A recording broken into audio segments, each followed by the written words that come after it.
ধর্ম পালন করে। এখন সরকার বলে না যে যৌনকর্মীর ভোট আলাদা হবে, স্বামী স্ত্রীকে দিয়ে ব্যবসা করায়, ওই দেশে আমাকে কি সিকিউরিটি আপনি দিবেন? দেশটা সবার, যারা এখানে যৌনকর্মী আছেন তারাও কিন্তু নিজের পরিসরে নিজের মতো করে ধর্ম পালন করেন। সেই ধর্মটা কিন্তু তারা যৌন পেশা ব্যবহারের সময় ধর্মটাকে বিক্রি করেন না। কাজে আমরা এই প্রসঙ্গটা এখানে না আনি, মানুষকে তার ধর্মীয় স্বাধীনতাটুকু দেই। যদি আমরা বিশ্বাস করি যে কোন একজন সৃষ্টিকর্তা সবাইকে সৃষ্টি করেছেন, হিসাবটা তাকেই করতে দিই। আমরা এখানে বসে মানুষের বিচার না করি। কাজে please religion out of the subject. প্রজন্মকে কি হবে নিচে করেন। আমি নতুন প্রজন্মকে শেখান মানুষের মর্যাদা দিতে। আমি যদি নদীতে ডুবে যাই, তা আমার সাথে সন্তান থাকে কিংবা আমার সাথে কিছু থাকে, আমি সেটাকে বাঁচাবো নাকি আমি দিতে পারবো? নতুন প্রজন্মের কথা আমি পরে বলবো, আগে আমি বাঁচি। আমি যদি বেঁচে থাকি তাহলে আমি নতুন প্রজন্ম কি করবে, কতটুকু ভালো করতে পারবো সেটা আমরা দেখবো। নতুন প্রজন্মের কথা কইলা আমি নিজে মরে যাব না। যেভাবে আমরা এখানে করুণা চাইতে আসিনি, দয়া চাইতে আসিনি, আমরা এদেশের ভোটার, এদেশের নাগরিক, এটা আমাদের জন্মভূমি, এটাই আমাদের মাতৃভূমি, এখানে আমাদের জন্ম হয়েছে। তা আমরা যখন ভোট দিই তখন সরকার বলে না যে যৌনকর্মীর ভোট আলাদা হবে, এরা যৌনকর্মী, এদের ভোট নেওয়া হবে।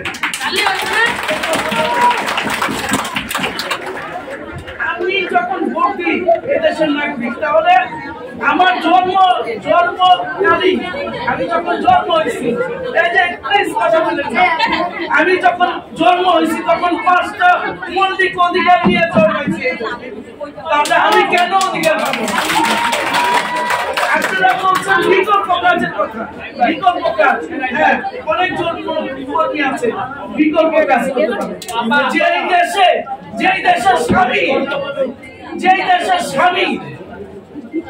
দেশের স্বামী স্ত্রীকে দিয়ে ব্যবসা করায়, ওই দেশে আমাকে কি সিকিউরিটি আপনি দিবেন, কতটুকু দিতে পারবেন?